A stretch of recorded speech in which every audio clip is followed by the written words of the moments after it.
ఈరోజు మన encounter news, నేను మీ కే విజయ భాస్కర్. పెడితే నిన్న మాట్లాడుతూ 7 లక్షల కోట్ల పెట్టుబడులు వచ్చాయంటున్నారు కదా. మొన్ననే ఫిబ్రవరి 25వ తారీఖున గవర్నర్ గారి చేత ప్రసంగంలో 6.5 లక్షల కోట్ల పెట్టుబడులు ఆంధ్రప్రదేశ్ రాష్ట్రానికి వచ్చేసాయి, వస్తున్నాయి కాదు వచ్చేసాయి, 6,50,000 కోట్ల పెట్టుబడులు వచ్చేసాయి, 4 లక్షల మందికి ఉపాధి అవకాశాలు ఇచ్చేసాము అని చెప్పారు కదా. అది 25వ తేదీ ఫిబ్రవరి. ఈరోజు మార్చి 20 తారీఖు, అంటే ఎన్ని రోజులండి? 25 రోజులు కూడా కాలేదు. ఆ ఫిబ్రవరిలో 28 రోజులే కాబట్టి 23 రోజుల్లోనే 7 లక్షల కోట్ల పెట్టుబడులు అండి ఈరోజు. అంటే 50,000 కోట్ల రూపాయలు 22 రోజుల్లో తెచ్చారంటే చాలా అద్భుతం అండి. ఆలీబాబా అద్భుతం అనేటువంటిది ఏదో క్రియేట్ చేసినట్టు. సరే, ఆ 7 లక్షల కోట్ల పెట్టుబడులు ఎక్కడెక్కడ వచ్చాయో ఒక్కసారి ఒక వైట్ పేపర్ రిలీజ్ చేయగలరా? అంతెందుకు ఈ 6.5 లక్షల కోట్లు కూడాను గవర్నర్ ప్రసంగంలో పెట్టినటువంటి వాటిలో మండలిలో వైఎస్ఆర్సీపీ సభ్యులు ఎక్కడొచ్చాయి 4 లక్షల ఉద్యోగాలు, ఎక్కడొచ్చాయి 6,50,000 కోట్ల పెట్టుబడులు, ఏ ప్రాంతంలో చూపించండి అనేటువంటిది డిమాండ్ చేస్తే, ప్రశ్నలు అడిగితే దానికి సమాధానం ఏది? ఉత్పన్నం కాబోతున్నాయి, వస్తాయి ఉద్యోగ అవకాశాలు, క్రియేట్ అనేటువంటి తప్పుదావ పట్టించేసేసి వెళ్ళిపోయారు కదా. ఈరోజు నారా లోకేష్ గారిని, ఈ ప్రభుత్వాన్ని వైఎస్ఆర్ కాంగ్రెస్ పార్టీ డిమాండ్ చేస్తూ ఉంది. అయ్యా, ఈ 7 లక్షల కోట్ల పెట్టుబడులు మీరు విన్నారు కదా, ఏ ప్రాంతంలో వచ్చాయి? మీరు ఈ యొక్క 2024 మీరు ప్రభుత్వం తీసుకున్న తర్వాత ఇప్పటి వరకు 10 నెలల్లో ఏ ఏ ప్రాంతాలలో ఏ ఏ కంపెనీలు వచ్చాయి, ఏ కంపెనీలు స్టార్ట్ అయ్యాయి, ఎన్ని ఉద్యోగాలు వచ్చాయి అనేటువంటిది దమ్ముంటే వైట్ పేపర్ రిలీజ్ చేయగలరా? సూటిగా ప్రశ్నిస్తున్నాము, సూటిగా అడుగుతున్నాము. ప్రజలకైనా సమాధానం చెప్పండి. 7 లక్షల కోట్లు సంతోషం వచ్చింటే, కానీ ఫలాని ప్రాంతంలో నిన్న మీరే అన్నారు, ఈ యొక్క అసేకులు ఇలాంటి ప్లాంటరీల ద్వారా 600 మందికి ఉద్యోగాలు వస్తాయి, తర్వాత సెకండ్ స్టేజ్లో 1,200 మంది అని.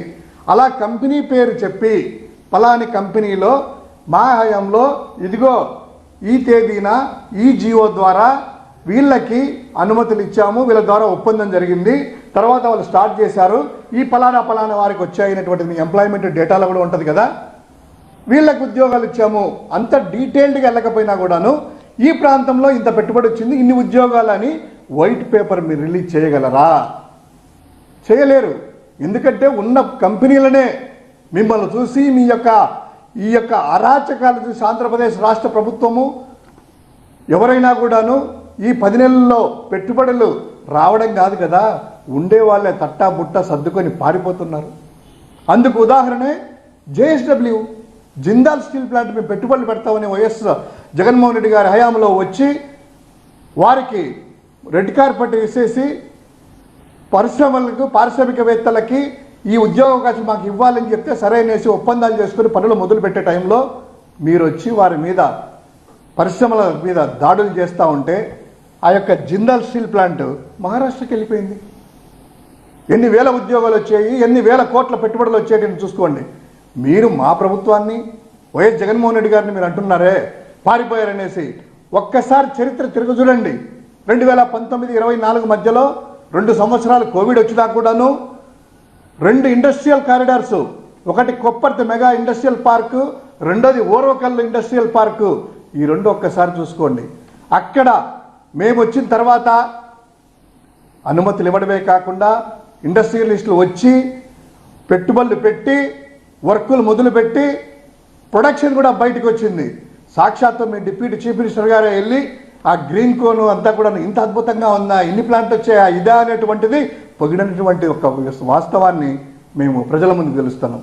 అదేవిధంగా రాయలసీమ ఎడారి ప్రాంతం, బద్వేలి, కడప ఇవన్నీ కూడా చూసుకున్నట్లయితే అక్కడ వారికి ఉద్యోగాలు ఇవ్వాలనే ఉద్దేశంతో సెంచురియన్ ప్లైవుడ్ అనేటువంటిది బద్వేల్లో ప్లాంట్ ఎస్టాబ్లిష్ చేసి మా ప్రభుత్వ హయాంలోనే ఒప్పందాలు జరిగి పనులు మొదలుపెట్టి పనులు పూర్తయ్యి ఉత్పత్తి కూడా బయటకు వచ్చింది.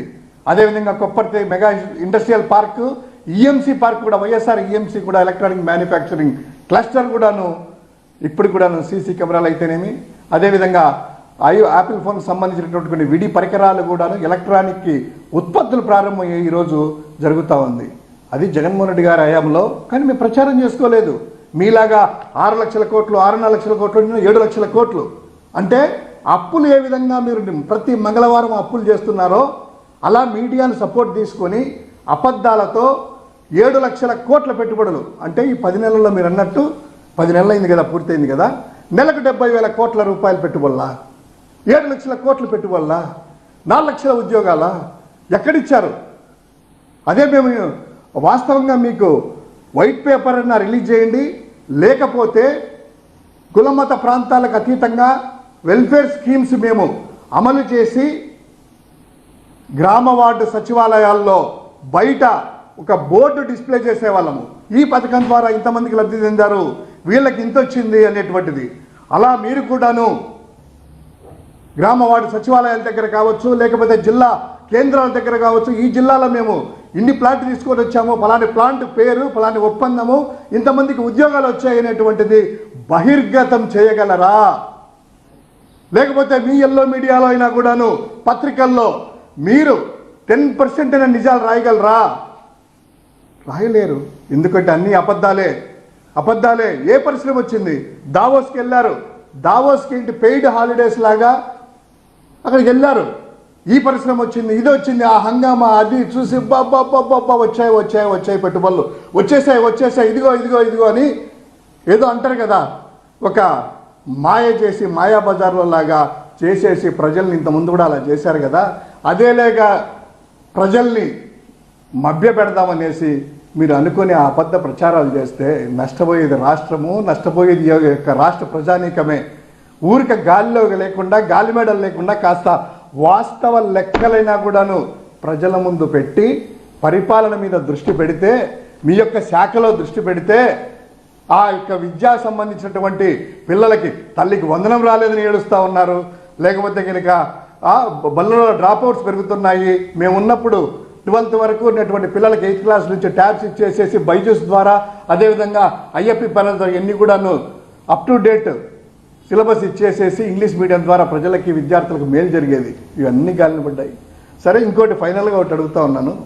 నిన్న ఆ బస్సు ఎక్కి ఇచ్చేసి అశోక్ లైలాండ్ బస్సులో తిరుగుతున్నారు కదా, నేనే చేశాను ఇంటి బస్సులో కూడాను.